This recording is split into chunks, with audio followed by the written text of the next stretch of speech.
Allen Lund Company, 47 years young and a proud sponsor, wishes OOIDA all the best as you celebrate 50 years.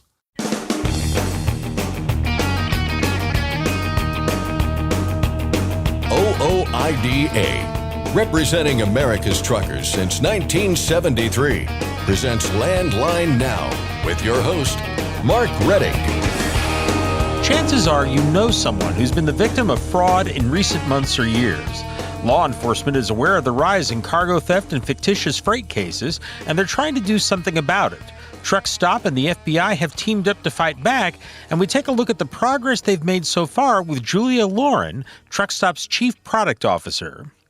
From a truck stop helping out an important charity to a federal agency dragging its heels on an important issue, S.J. Munoz, Jamie Jones, and Ryan Witkowski will tell us who in recent news has been good and who's been bad with some Roses and Razzberries.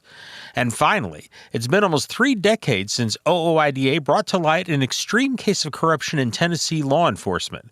Landline Now's Ashley Blackford takes a look back on the significant win. But first, the news with Scott Thompson. Thanks, Mark. Our top story today, an effort in Congress to keep FMCSA from imposing a speed limiter mandate has picked up another supporter. Representative Doug LaMalfa of California just added himself as a co-sponsor, bringing the total to 28. H.R. 3039, otherwise known as the DRIVE Act, was introduced in May by Representative Josh Brakeen of Oklahoma. It was in direct response to FMCSA's push to impose a speed limiter mandate. Shortly after his bill was introduced, Representative Brakeen told Landline that this is a safety issue since requiring speed limiters on heavy trucks will increase the number of interactions on roadways. Most Class A CDL drivers are conditioned to flow at the speed of traffic because they understand safety. And so I guess you'd have to be a truck driver to understand and to be sitting in that seat to understand the flow of traffic and how dangerous not going at the flow of traffic. And Brakeen also told us this is a states' rights issue. If one state wants to try something different than another state, great. But the greater issue here is one more place where the federal government is taking rule and authority away from state law. The effort to stop FMCSA's speed limiter ambitions is taking place in another chamber of Congress as well. In July, Senator Steve Daines of Montana introduced a companion piece of legislation that mirrors the language in the House bill. Daines told us he believes FMCSA's proposal is, quote, overreaching and, quote, out of touch. So you fit trucks with these speed limiting devices, it will increase congestion and actually create, in my opinion, and from others who have studied this, create actually more dangerous conditions by creating more differences in speed among vehicles on the roads. These bureaucrats in Washington think they're making our roads safer. I believe they actually will make our roads less safe because of this overreaching rule. Senate Bill 2671, also known as the DRIVE Act, currently has 8 co-sponsors. And as is the case with the House bill, the Senate bill has no Democrats on board. We asked the senator what it would take to get bipartisan support. Well, I think it's really important that the folks at the grassroots level and our associations are working together to call their senators, call their members of Congress to push back on this radical agenda. And I think it's another reminder about elections having consequences. The concerns laid out in the DRIVE Act in both the House and Senate echo those from groups like OOIDA. The association opposes mandating speed limiters on commercial motor vehicles at any speed, citing the dangers of speed differentials as well as the need for states to set their own speed limits. OOIDA is rallying truck drivers to oppose FMCSA's proposed mandate. Late last month in the USDOT Significant Rulemakings Report, FMCSA indicated it was set to propose 68 miles an hour as a top speed in its forthcoming supplemental notice of proposed rulemaking. Hours later, however, the agency removed that 68-mile-per-hour language, later telling Landline that no final decision had been made on a maximum speed and that the information must first be approved by the White House Office of Management and Budget. Here's OOIDA President Todd Spencer. You know, the frustrating part of this for drivers is that, okay, they have to live with the ramifications of whatever rules that these folks come up with. And of course, they live in a real world where they have to interact with other traffic and things like that. And this really isn't a complicated issue. The ideal speed policy for any agency to take, whether it be federal or state or local, is do something support policies that try to keep traffic moving at or close to the same speed. You want to try to minimize interactions. To the extent that you can minimize interactions, you will improve highway safety because there'll be fewer of them vehicles running into each other. And any kind of policy that these folks come up with that basically increases the likelihood of interactions is not going to be good for highway safety. Although its proposed top speed is unknown for now, FMCSA has a target date of December 29th to release a supplemental notice of proposed rulemaking, which is expected to include a top speed. For more information on the Drive Act and to get involved, head to fightingfortruckers.com. Where are fuel prices going this winter? The Energy Information Administration believes it might be north. In its short-term energy outlook, the agency is forecasting global petroleum inventories to decrease by 280,000 barrels per day through the second half of this year.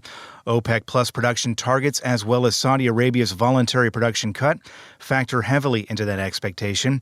With that in mind, EIA now sees the Brent spot price averaging $84.09 a barrel this year and $94.91 a barrel next year. As for what that looks like at the pump, EIA forecasts the national average diesel price to be $4.57 per gallon by the end of 2023. By the first quarter of 2024, the price will be a bit lower at $4.42 a gallon, and by the middle of 2024, it'll drop to $4.25. Again, these are just forecasts. There are plenty of uncertainties out there, namely the conflicts in Ukraine and now Israel. And while EIA says the recent attacks within Israel have not affected physical oil markets, they raise the potential for oil supply disruptions and higher oil prices. Commercial truck inspections have resumed at the Columbia Solidarity International Bridge in Laredo. All commercial vehicles traveling through the port of entry will be stopped, and there will be lengthy delays for those trying to cross into the U.S. U.S. Customs officials say there's no telling how long the ramped-up inspections will last, but they're reminding folks that the World Trade Bridge in Laredo is another option.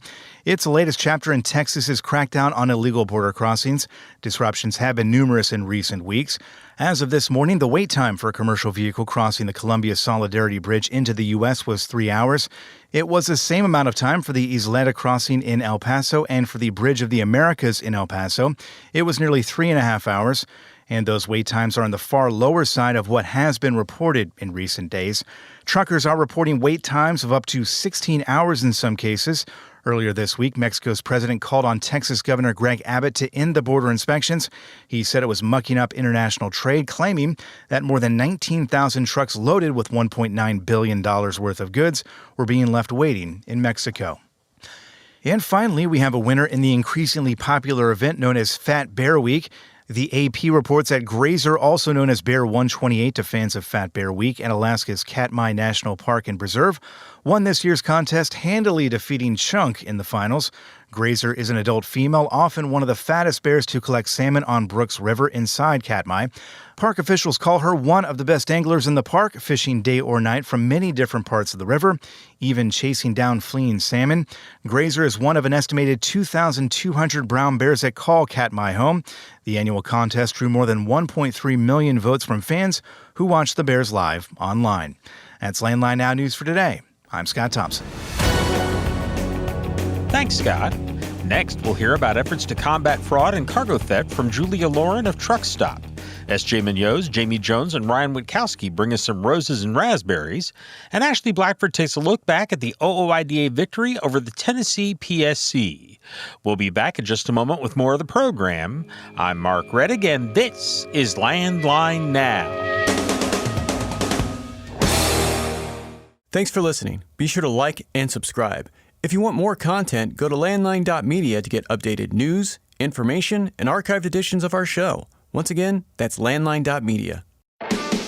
Control your toll costs and eliminate tolling headaches with Prepass Tolls. Prepass Tolls means toll volume discounts. Just one invoice for all tolls and fewer violations. Call 877-878-5970 or go to prepass.com. Attention all truckers, Dean Michael, the tax doctor here. I want to talk to you about those dreaded tax problems. I know you want to keep on trucking and not even think about them, but let's face it, they're not going away all on their own. You need professional help. I've been helping truckers put their tax problems in the rearview mirror for years. I can help you too. Call me now for a free consultation at 888-557-4020 or go to mytaxhelpmd.com. It's like I always say, keep your eyes on the road, I'll keep mine on the IRS. 888-557-4020. It's tested and proven. Burn 2.1% less fuel when you balance all wheel ends with Centromatic. Call 800-523-8473 to get the OOIDA discount. Landline Now, welcome back. If you listen to us on a regular basis, you've no doubt heard us talk about the rampant rise in fraud and cargo theft cases plaguing the trucking industry over recent months. But the good guys are fighting back. Truckstop has been very active trying to put a stop to the bad actors stealing money out there. And now they've added a bit more muscle, teaming up with the FBI. Joining us to talk about the problem and, more importantly, the solutions is Julia Lauren. Julia is the Chief Product Officer at Truckstop, and she joins us on the line now. Julia, thanks so much for being on the program. Thanks for having me. Really, really glad to be here. It's an important topic, and we've got a lot to get to. Let's start, though, with some of the basics here, I guess as we know them with regard to crime in the industry. We're talking cargo theft. We're talking fraud. It seems like the problem is getting bigger and bigger. I'm just going to ask you just kind of flat out here at the top, just how bad is it out there right now? Yeah, well, it probably comes as no surprise to you and listeners that the transportation industry is seeing historic levels of fraud in the freight market. Fraud cases industry-wide continue to escalate as the market experiences fluctuations. And the most recent industry reports actually show that cargo theft is up 56% year over year compared to this time in 2022.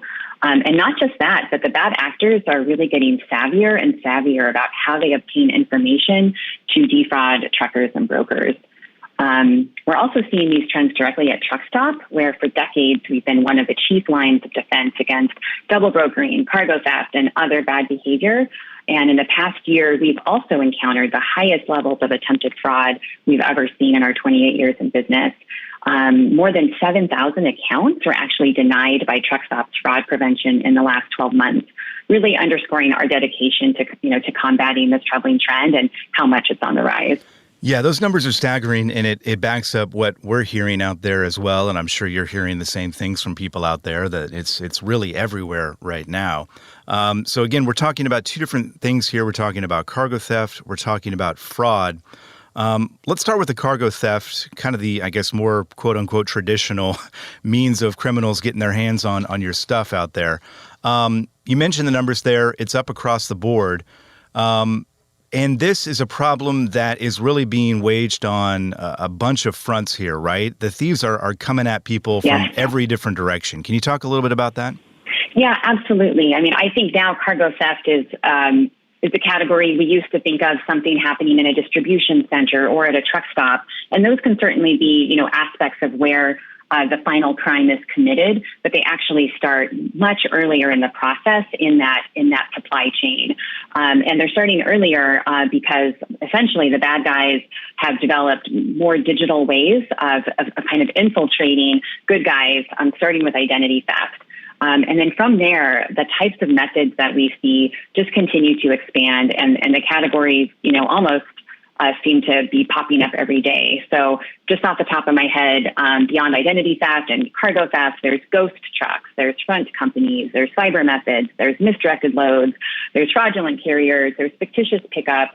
And these are actually often combined into a mix and match that makes it even harder to track down the bad actors. Yes, and so all of this really means that owner-operators, carriers in particular, really have to operate with a higher level of vigilance than ever before. Yeah, and that's interesting that you say that, because I was just thinking, when someone out there gets their cargo stolen or they've gotten taken to the cleaners in some sort of fraud scheme, it's obviously a big deal to that person. It affects them in a big way, obviously. But when you look at this big picture here, when you take all these cases into account, it really does paint a bigger picture of a bigger problem. When you look at the industry as a whole, this is having an effect on not just those individuals who are the victims of crime, but it really has a big effect on the industry, on owner-operators as a whole, on carriers as a whole as well, right? This is a huge problem that isn't just a problem for individuals. It's a problem for the industry, right? It's absolutely an industry-wide problem, and it's going to take industry-wide solutions and close collaboration with law enforcement as well. I've seen estimates that there's over 10 active crime rings operating in the United States today that are just actively engaged in cargo theft. So these are very sophisticated actors.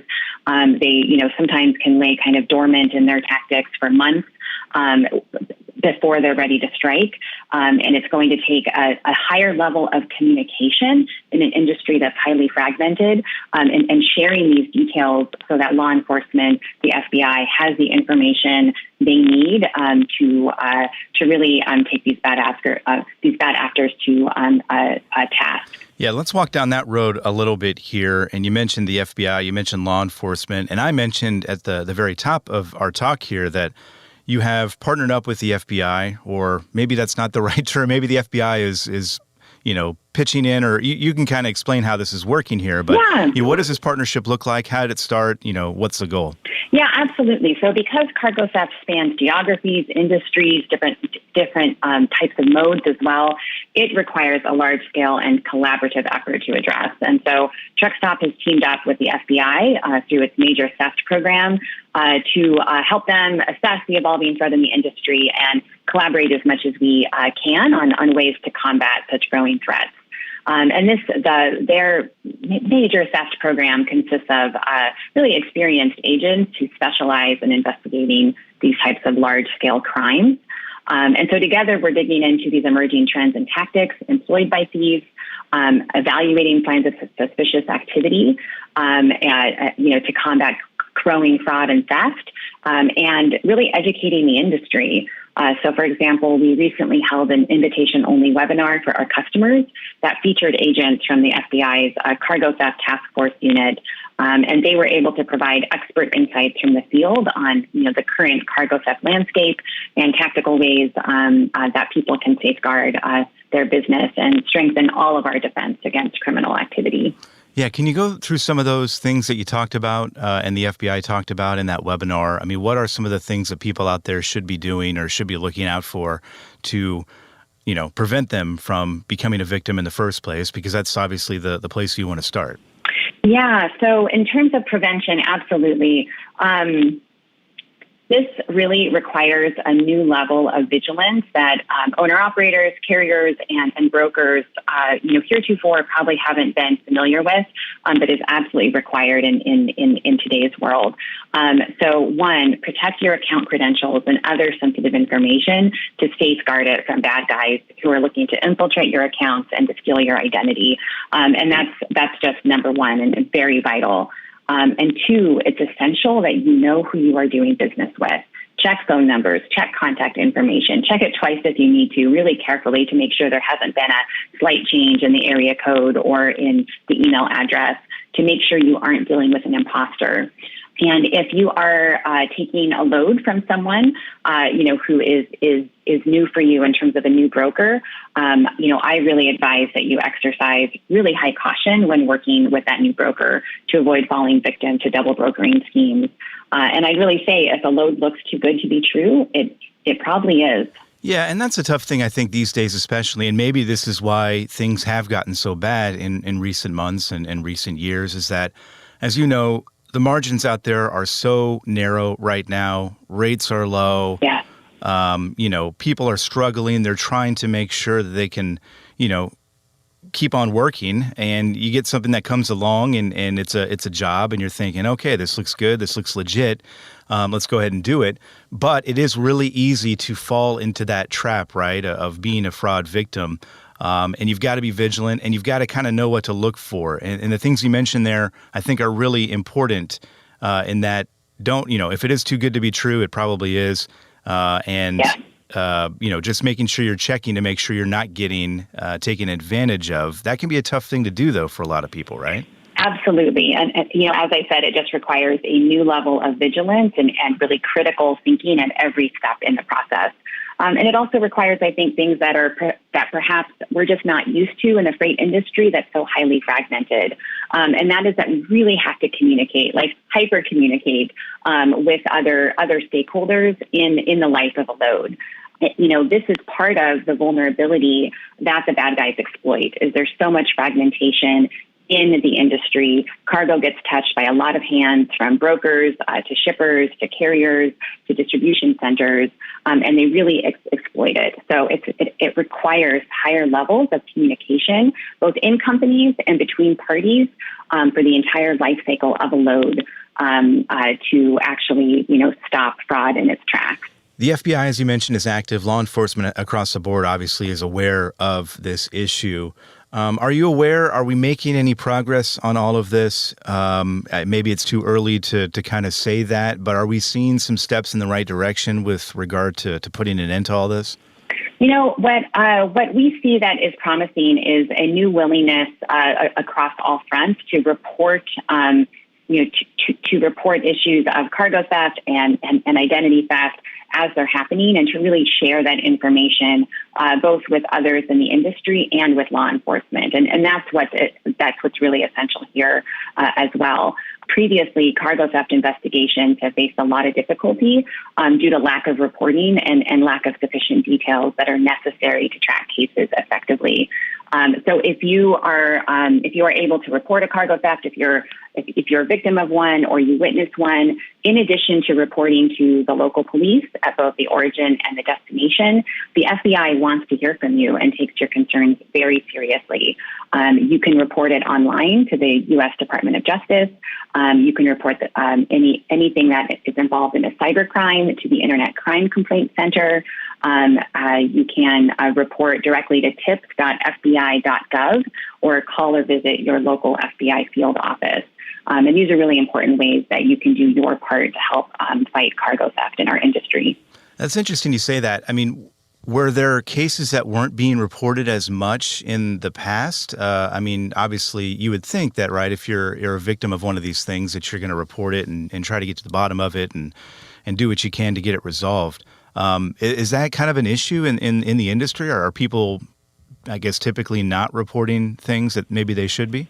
Well, I think it's just a really, human facet that it's kind of embarrassing sometimes when you are the victim of especially something in the identity theft space, right? If there's social engineering, if you got taken advantage of or tricked, those can be things that can be embarrassing and make you not want to report it. And so that's what's especially important here is really sharing those details because doing otherwise only protects the bad guys. And we just have to come together as an industry and with law enforcement to share the details that are necessary to protect the community from more theft.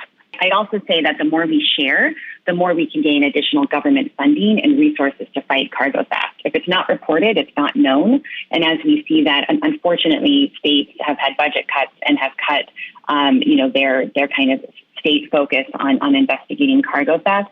We really need this funding and this attention at the federal level. Yeah, an important note there for sure. Stay vigilant out there. There are people who are trying to get your money. Unfortunately, seem to be more and more out there, and they're getting more and more of it. But with your work and with the FBI's work and law enforcement, hopefully we can put an end to this. Really quick, Julia, just for our listeners, if they want to get more information about this and maybe get some tips that they can look through, where should they go?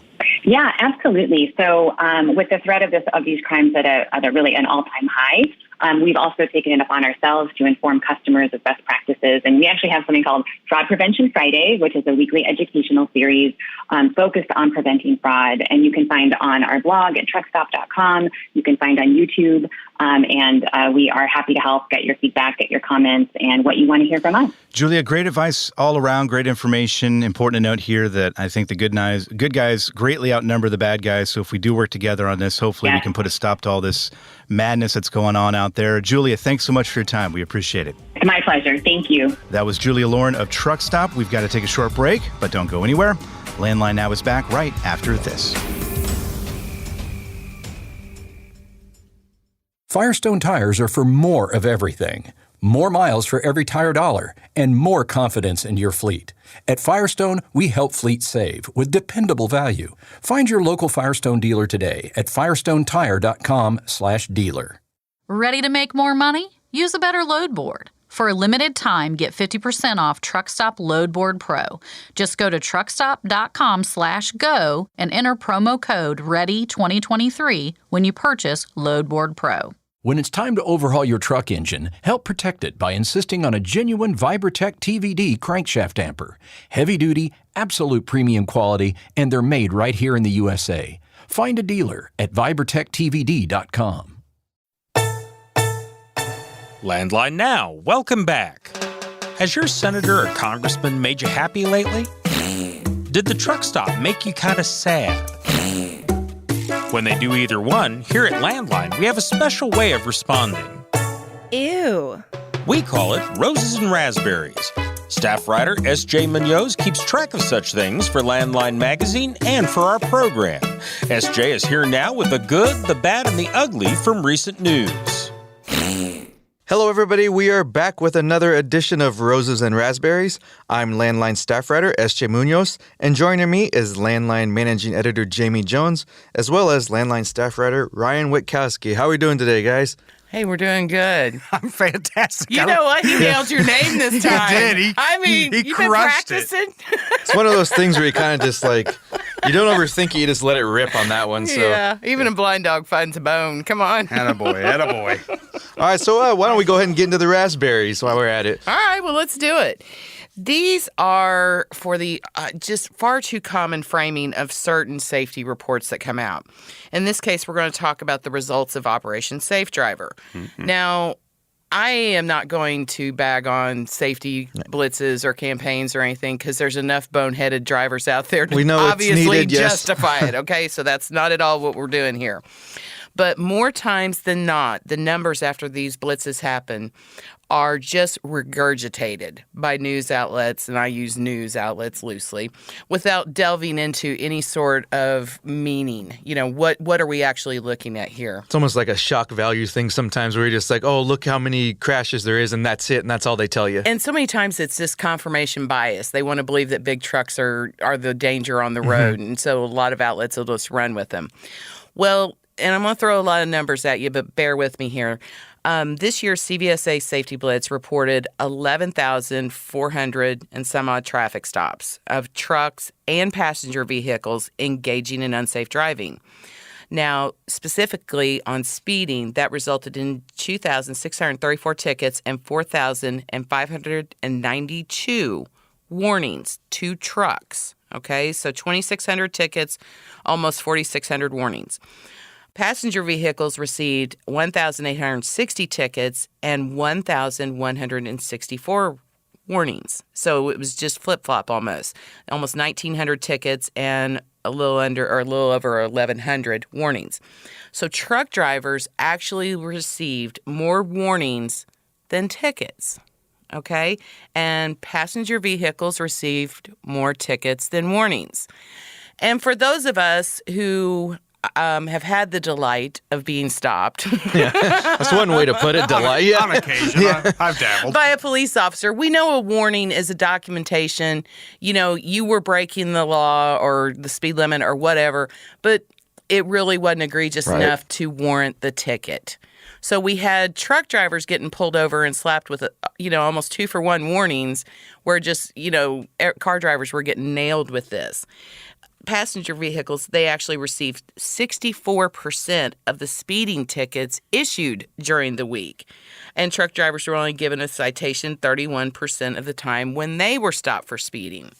So, with speed differentials like this already in place based upon these numbers, how unsafe will the roads become if we keep pushing for speed limiters that's going to lower the speed of trucks already? It just doesn't make any sense. I think a lot of times, too, like big trucks are just an easy target for those types of things, too. We understand the impact that, unsafe driving can have in an 80,000-pound vehicle versus, a Toyota Camry. Yeah, 100%. But when you look at the numbers and the raw data, it definitely supports the fact that semi-truck drivers are just, more safe drivers than standard motorists. Well, and we always...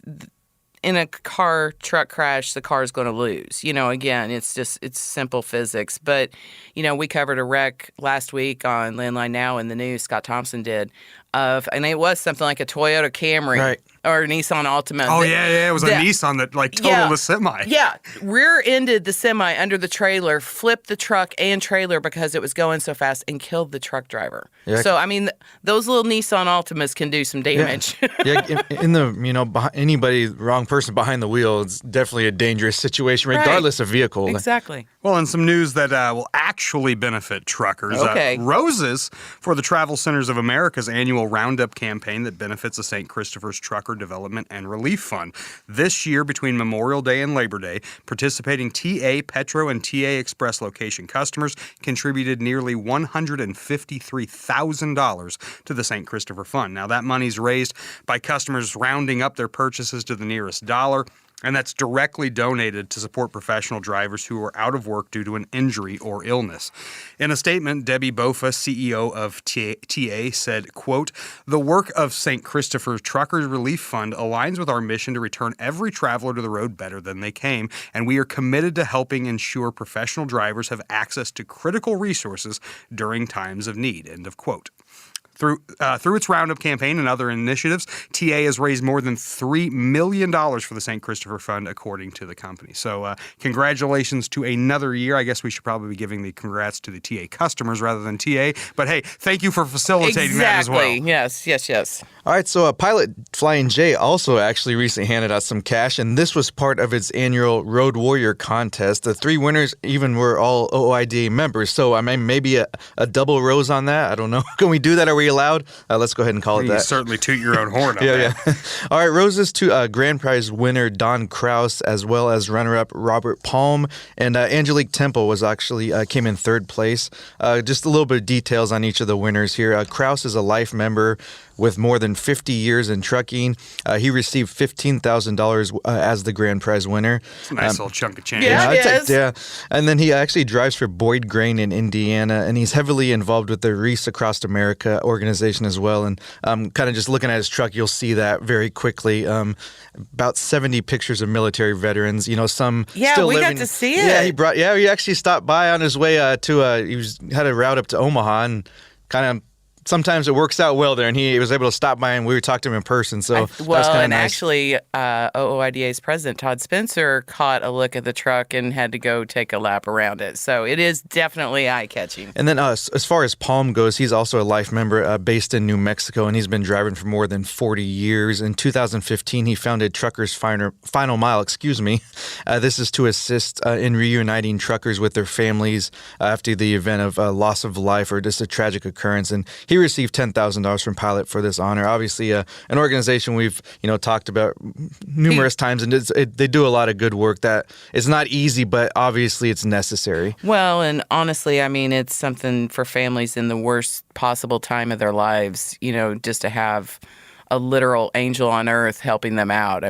He does great stuff. And as far as the 3rd place winner, Temple, she is a member from Virginia, received $5,000. She serves on FMCSA's commercial driver panel, and was inducted into the Howes Hall of Fame in 2022. She's been a driver for more than 20 years. The contest website says the award recognizes the most determined, dedicated, and hardworking professionals who go the extra mile to keep our nation moving. So obviously, congrats to these winners. And just by a little brief recap, they're doing that and then some. Yeah, yeah, they're really good people. You guys have been on this little love fest. I figured you'd be the one that would throw us off for you, right? Setting you up here. Yeah, all right. So there are no winners in this next Raspberry, all right? At least not in terms of clearing up a little bit of a broker transparency issue. All right. FMCSA had previously set a deadline of June 2023 for a notice of proposed rulemaking on the matter. But a recent report, it was June 2023, and then they're like, it's going to be later in the summer, and they've been kind of mushing it. And just moving the goalposts a little bit, yeah. That was definitely a little, moving the goalposts. And now we have Lucy with the football because now that rulemaking has been moved to October of 2024. So, I mean, they literally punted it out a year. I mean, here we thought, Needed an extra 16 months on that, huh? Yeah. OOIDA has criticized the lack of urgency with the broker transparency issue and formally actually petitioned FMCSA to take action back in 2020. Association President Todd Spencer said, quote, "The continued delay is BS," harsh words from Mr. Spencer there. "Transparency has been required since 1980. The public docket from our petition, as well as the listening sessions they've held, provided an abundance of material to produce a meaningful proposal by now," end quote. Now, FMCSA granted OOIDA's position last March and even hosted the listening session that Todd referenced later that month at Matt's, and boy, howdy, did they get an earful, all right? Spencer said the agency should be expediting the proposal and doing whatever it can to stop fraudulent activity. Unfortunately, it appears it is doing just the opposite. In that FMCSA October 31st, 2024 deadline, it could be well into 2025 before comments are received and reviewed. Should that be the case? I mean, now we're not even looking at a possible rule until possibly 2026. Oof. Like I said, Lucy in the football. Yeah, we're Charlie Brown, I guess, for now. So it's a priority, though, right? Oh, yeah. That's what we've heard? Okay, well, there you go. I need to look that up in Webster's again. I'm misunderstanding priority. I need to redefine that. Well, a couple of safety groups are taking action in support of the Truck Parking Safety Improvement Act. Roses going to the Institute for Safer Trucking and Road Safe America, highlighting the need for and safety benefits of more truck parking in a letter to Congress. In the letter, the groups wrote, quote, "If we are truly going to improve safety throughout the trucking industry, it is essential to prioritize the safety and well-being of commercial truck drivers. By improving truck drivers' experiences on the road, the industry can improve retention of safe, experienced drivers," end quote. Isn't that a notion? If passed, the Truck Parking Safety Improvement Act would allocate $755 million over the next 3 years for the construction of parking spots. All the parking under this bill would be publicly accessible and free of charge. The current House version, that has 38 co-sponsors, while there are 11 co-sponsors of the Senate version. Now, if your senators or representatives are not currently a co-sponsor of one of the bills, you can send a letter encouraging support of the bill via fightingfortruckers.com. I want to circle back to the fact that we are giving safety groups these roses. And it's something, no, I'm being dead serious here. But because it is a rare thing that we do. And so I just think it's important to point out that there are times where there are odd alignments that feel like strange bedfellows, but when we can all get behind something like truck parking, Congress should obviously be able to get on board. Well, and I think, too, like, finally getting on board behind this notion of, well, this driver shortage is all, bunch of baloney, and it's really retention issues. And now you have people starting to be in lockstep with what OOIDA has been saying for years now. Like, it is a nice day to have your day in the sun. Well, just to kind of close this thought here, I know we talk about truck parking a lot, but I think the emphasis here too is that kind of that last thought of just getting it to representatives and senators and saying we need that support at the highest level to kind of get this across the finish line. Fightingfortruckers.com. There you go. All right, we're all fight together. Here we go. We have just a little bit of time left to sneak in one more rose here, and these are for all those involved in the recently held Special Olympics Minnesota Convoy. I know these kind of go on throughout the year. We spoke to this event organizers here that is held at the Running Aces Casino and Racetrack. That's in Columbus, Minnesota. And this particular event featured more than 80 trucks as well as 45 athletes. Of course, they had food, music, entertainment, kind of all the extras that usually go along with this. And this was a 30-mile run from Columbus to Harris, Minnesota, and that effort raised more than $25,000. Very nice. Yeah, so it's according to organizers, they kind of just really wanted to point out that truckers in the industry are just really important to, this fundraising benefit that they do, as well as everything else they do throughout the year. They just were really emphatic about, just truckers having that heart of gold and really willing to help out where it's needed. Yeah, we've covered plenty of these. The Special Olympics and truck drivers just seem to go hand in hand. We had the big one in Joplin. We had the South Dakota. They're all over the place. All right. Well, thanks for joining us for this edition of Roses and Razzberries. Again, if you have an idea, please send them to roses@landlinemag.com. For Jamie Jones and Ryan Witkowski, I'm S.J. Munoz. Landline Now will be back after this commercial break.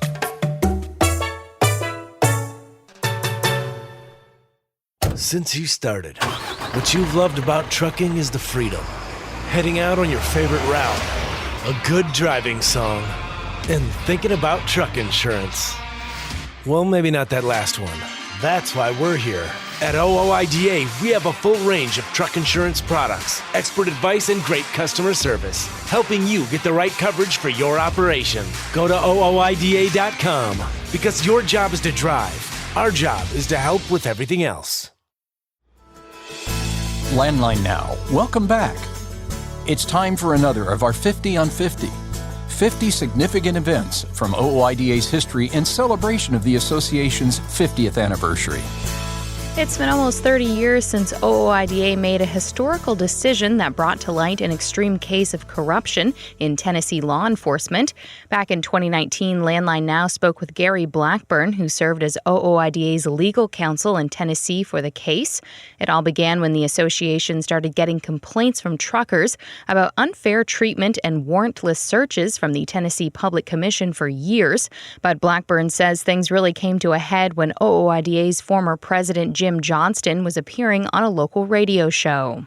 Well, this began with Commissioner Keith Bissell, probably under the influence, calling a radio station in Cincinnati that the executive director of OOIDA was on, and being very, very rude and dismissive. And so Jim decided that we need to finally address the problems with the Public Service Commission in Tennessee. There were two aspects of this. There was the law firm in D.C., which was primarily focused on the searches of sleeper berths. I began as the local counsel to facilitate that. But then I became the lead counsel in handling the constitutional claim, the 1983 claim, which had to do with depriving truckers of their civil rights because of the methods of enforcement. And we wound up taking something like 70 depositions in the case. I was receiving so many calls from whistleblowers who resented what was happening. These are men and women who worked for the PSC, that we had to work out a system with the judge as to how this information, when I received it, would be disclosed. We did that, and it was one of the larger, more time-consuming cases of my career. The greatest number of depositions, certainly, I ever took in a single case. It was interesting because we'd take a deposition, and our opponents would say, well, you just got one thing out of that. You know, you deposed the guy for an hour and a half, you just got one point. And finally I said, no, you're missing the point. I got one pearl. And after 70 depositions, I had a necklace. There were a number of complaints from truckers that the Tennessee Public Service Commission was abusing their rights. I don't think there's any question about it, and I can say there's no question because the U.S. District Judge has found that to be the case. This was Judge Eccles. He was a new appointee, a Republican appointee, in fact, but an outstanding judge, highly regarded. He is retired now here. And Judge Eccles tried that case. It was a bench trial, meaning no jury. Tried it for something like 2 weeks, heavily covered by the press here.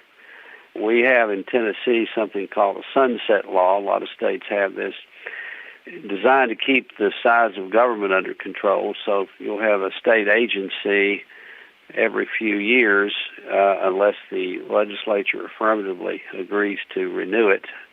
It sunsets, or it ceases to exist. The PSC sunset in Tennessee. I should say the sunset on the PSC. And I was told, and Judge Eccles actually commented, that our case was one, not the only, obviously, but one of the precipitating factors in the disassembly of the Public Service Commission. Those duties were assigned to other departments in state government. But their abuses were obvious. They were egregious. One of the worst was there's a scale in Manchester down below the mountain there, Mont Eagle. A lot of our members will have passed through there. there was a truck that was put out of service because of very badly shredded brakes, and he called Nashville, which was the common expression. The commissioner's office called the local station there, the way station, and instructed those officers to turn him loose. And so a guy with bad brakes went across one of the most dangerous mountains in America. It's one of those that has one of these, the what do they call the device where the truck can be directed into this ramp, this muddy ramp to try to stop it, escape hatch, runaway ramp. It was so dangerous that they had those there. It's between Manchester and Chattanooga. Very interesting. We found that we have 3 so-called grand divisions in Tennessee. Those are different parts of the state geographically, and they are historically very different. That's why there are 3 stars in the Tennessee state flag. So you had a captain for each grand division, and then you had a 4th captain up around the Tri-Cities area who, rest his soul, was a bagman. I don't think there's any other way to put it. And they would do what are called terminal inspections. Well, the whole idea of a terminal inspection was that the trucking company knew when the inspectors were coming. Your driver, of course, was not subject to inspection. You could make sure everything was shipshape before they arrived.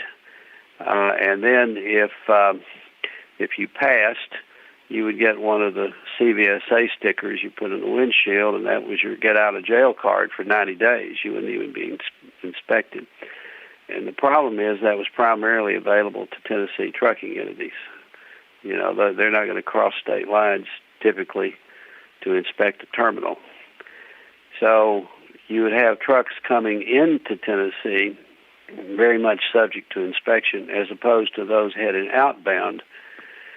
We have a lot of inbound and outbound locations. Tennessee is a very long, narrow state. It is further from the upper east corner of Tennessee, Johnson County, to Memphis than it is from that county to New York City. Now, culturally, it's a lot closer. But